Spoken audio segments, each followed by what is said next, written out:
সিদ্দিককুঞ্জ প্রায় 24% জায়গা জুড়ে গড়ে ওঠা এই বাড়িটা শহরের অন্য সব চোখ ধাঁধানো দালানগুলোর মতোই সৌন্দর্যে ভরপুর। ভোর হলেই গাছের ডালে ডালে পাখিরা সুর তুলে ডাকে এখানে। সেই পাখিদের ডাকে প্রতিদিনের সকাল শুরু হয় সিদ্দিককুঞ্জে, যার ব্যতিক্রম হয়নি আজও। সিদ্দিক বাড়ির ডাইনিং টেবিলে একে একে এসে বসেছেন সকলে। এ বাড়ির সদস্য সংখ্যা হাতে গোনা কয়েকজন মাত্র। বাড়ির একমাত্র বড় ছেলে তাজদির সিদ্দিক আজান আর ছোট মেয়ে আজান্তা তাবাসসুম মিতালি, এই দুই সন্তান নিয়েই মোহনা বেগমের জগৎ বিস্তৃত। স্কুলের গণ্ডি পেরোনোর আগে বাবাকে হারায় তাজদির। তার বাবা আশরাফুল সিদ্দিক ছিলেন একজন সামরিক কর্মকর্তা। একটি মিশনে গিয়ে শহীদ হন তিনি। হাসি মুখে পরিবারটা হঠাৎ করে ভেঙে পড়তে শুরু করে, কিন্তু মোহনা বেগম ভাঙেননি, শক্ত করেছেন নিজেকে। স্বামীকে হারিয়েও তিনি ছেলে মেয়েকে বুকে পিঠে আগলে রেখে মানুষ করেছেন। কষ্টের ভিতর দিয়ে শিখিয়েছেন শক্ত হাতে সোজা হয়ে দাঁড়াতে। তাজদির ছোটবেলা থেকেই বাবাকে নিজের আইডল মানত। বাবার পোশাক, শৃঙ্খলা, সাহস সবই তার চোখে ছিল বীরত্বের প্রতীক। বাবার পোশাকেই নিজের স্বপ্নের পথ হিসেবে বেছে নিয়েছে সেও। তাই বড় হয়ে বাবার দেখানোই পথেই পা বাড়ায় সে। তবে পার্থক্য একটাই, তার বাবা ছিলেন মেজর আর ছেলে হয়েছে নেভির একজন অফিসার। দেশের নীল জলরাশির বুক চিরে চলা জাহাজের যার পার হয় জীবনের অধিকাংশ সময়। টেবিলের এক কোণে বসে আছেন প্রিয়ন্তীর দাদি।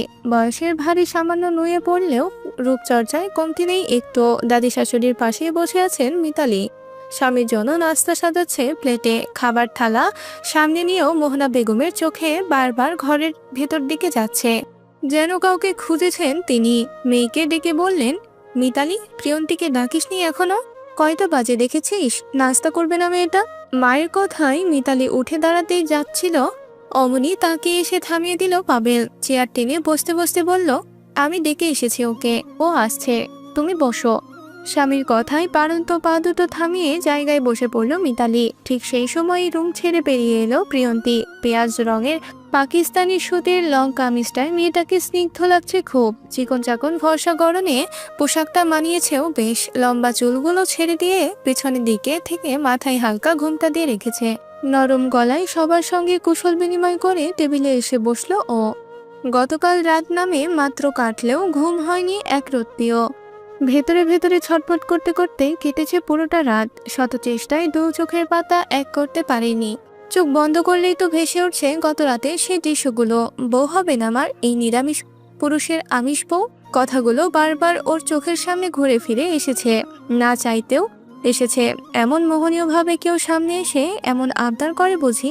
তাও লোকটা কিনা যেই সেই কোনো তরুণ যুবক না, সোজা লেফটেন্যান্ট নেভি কমান্ডার।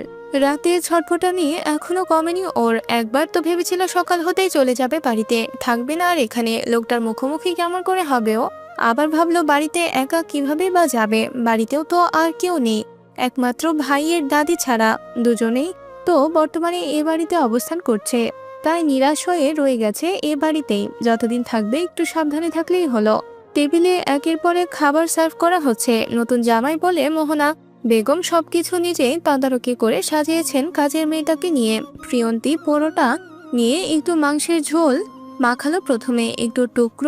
এক টুকরো চিবে যেই না পুনরায় পরোটাটা ছিঁড়ে মুখে দিবে পুনরায়, অমনি সিঁড়ি দিয়ে নামার শব্দে ঘাট তুললো ওপরে। হাতে কালো রঙের ঘড়িটা পড়তেই নিচে নামছে তাজদির। প্রিয়ন্তী অজান্তে চোখ তুলে তাকালো। স্পষ্ট সকালের আলোয় লোকটাকে এবার ভালো করে দেখলো ও। কালো ট্রাউজার, অফ হোয়াইট রঙের টি শার্ট গায়ে, উজ্জ্বল ফর্সা বর্ণের লোকটাকে নিখুঁত লাগছে দেখতে। প্রিয়ন্তী খেয়াল করলো লোকটা ফেসবুকের প্রোফাইলের থেকেও বাস্তবে দেখতে বেশি আকর্ষণীয় ও সুদর্শন। ছবিটা বোধহয় অনেক আগেরই হবে। শক্ত গড়ন, ধারালো চোয়াল, ছোট করে কাটা চুলে নর্মাল ছেলেদের না মানালেও এই ডিফেন্সের মানিয়ে যায় কাকতালীয় ভাবে। ওর তাকিয়ে থাকার মাঝেই মনে পড়লো গতরাতের কথাগুলো। তড়িৎ বেগে চোখ সরিয়ে নিল প্রিয়ন্তী। হাঁসফাঁস করলো ভিতরে ভিতরে, লজ্জায় বিব্রতিতে পড়লো অমনি। স্বাভাবিকভাবেই টেবিলের পাশে এসে চেয়ার টেনে বসলো তাজদির। চেয়ারে বসা ছেলেটাকে মন ভরে দেখলেন মোহনা বেগম। এই ছেলেটা হয়েছে একদম তার বাবার মতো। ছোটবেলা থেকে দায়িত্ব আর শৃঙ্খলার বাহিরে কিচ্ছুটি বোঝে না। কাজ ছাড়া আর কিছুই যেন নেই ওর জীবনে। নিজের সুখ দুঃখ আরাম আয়ের সবকিছুর ঊর্ধ্বে ওর কাছে একটাই জিনিস, বড় দেশের সেবা করা। মাসের পর মাস জাহাজে সমুদ্রে ভেসে বেড়ায়, ঠিকমতো খায় কিনা ঘুমায় কিনা সেটাও অবধি জানেন না তিনি। বেশিরভাগ সময় তো ছুটিতে থাকলেও বাড়িতে আসে না অবধি। শত রিকোয়েস্টে আনা গেলেও দেখা যায় 2-3 দিনের বেশি থাকে না। যতবারই থেকেছে মায়ের আহাজারি অনুরোধ থেকেই বাধ্য হয়ে থেকেছে। এই তো মেয়ের বিয়ে হলো দিন 15 আগে। সে নাকি ছুটির আবেদন করেছিল, কিন্তু মিশন থাকায় আসতে পারেনি। মোহনা বেগম জানেন একটু চেষ্টা করলেই আসতে পারতো, তার ছেলেটা করেনি চেষ্টা। গতকাল বাড়িতে এসেছে।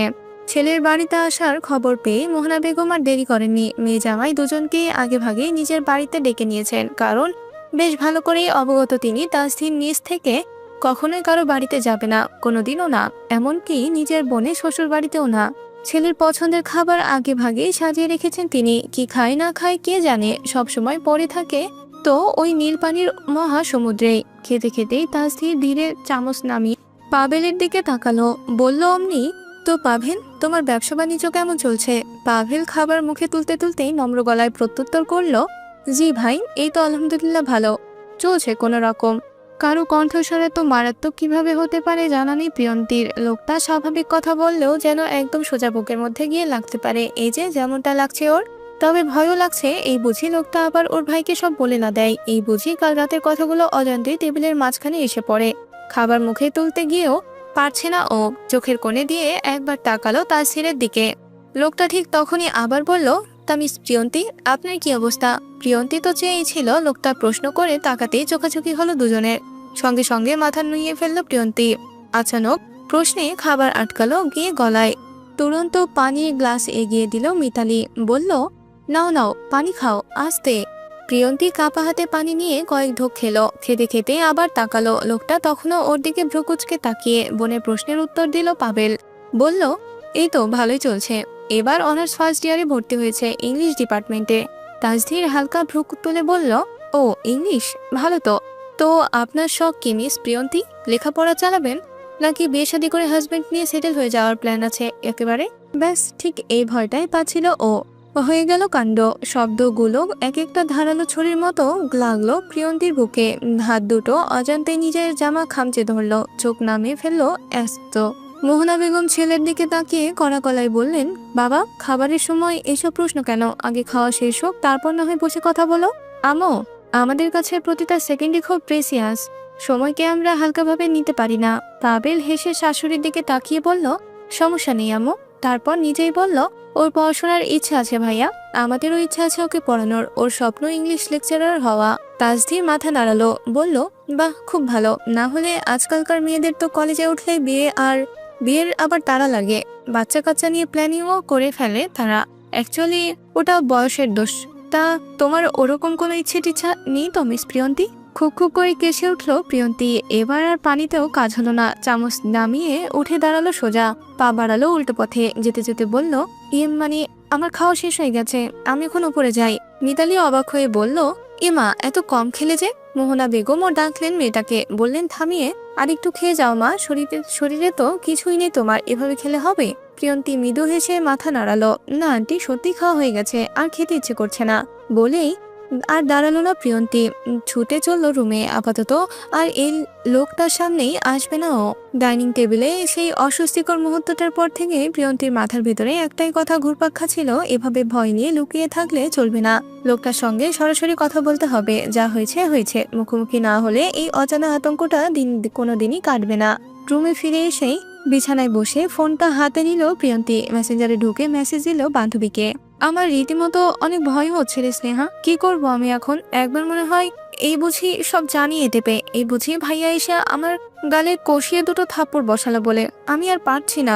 ওপাশ থেকে রিপ্লাই এলো সাথে সাথেই, এভাবে ভয় পেলে তো চলবে না। লোকটাকে সকালে কিছু বলেছিল তোকে? প্রিয়ন্তী সবটাই জানালো ওর বেস্ট ফ্রেন্ডকে। সবকিছু শোনার পরে ওখান থেকে সময় নিয়ে টাইপিং হচ্ছে কিছু একটা। প্রিয়ন্তী ঠোঁট কামড়ে ধরে রাখলো, অপেক্ষায় থাকলো বান্ধবীর উত্তর এলো সময় নিয়ে।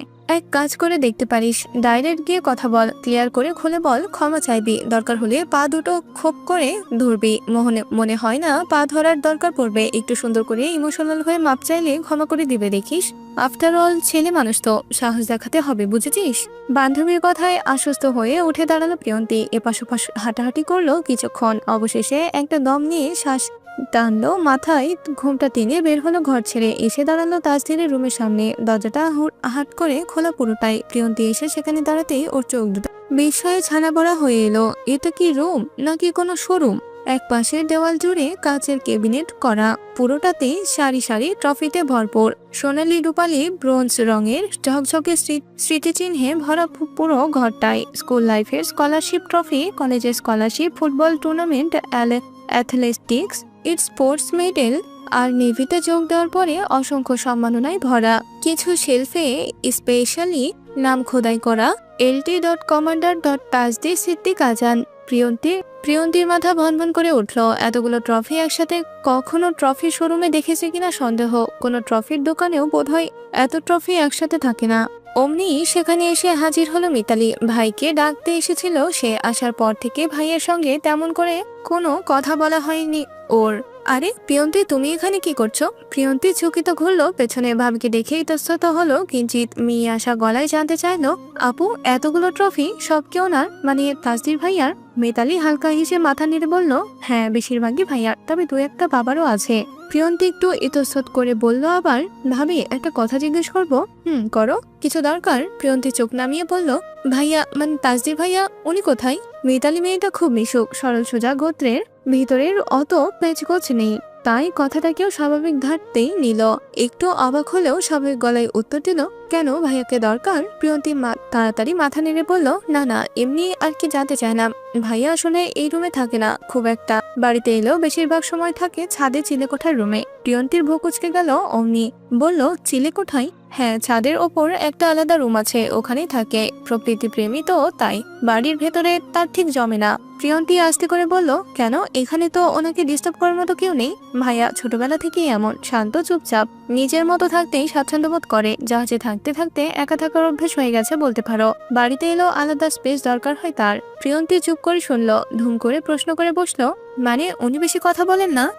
খুব একটা নয়, খুবই কম কথা বলে ভাইয়া। কেন বলো তো? ভাইয়া কি তোমাকে কিছু বলেছে? প্রিয়ন্তীর বুকের ভেতর আবার কেমন একটা ঢিপঢিপ শুরু হলো। লুকোনো নিজের অস্বস্তি। স্বাভাবিক কণ্ঠে বলল, না ভাবি, ওনার সঙ্গে তো আমার দেখাই হয়নি তেমন করে। মিতালি চলে যেতেই হাত ছাড়লো প্রিয়ন্তী। দেরি করলো না আর এক মুহূর্ত। ঠিক করলো ছাদে যাবে, ওখানে গিয়েই কথা বলবে। হাতের তালু ভিজে উঠেছে ঘামে, তবুও নিজেকে সামনে ধীরে ধীরে সিঁড়ির দিকে এগোলো ও।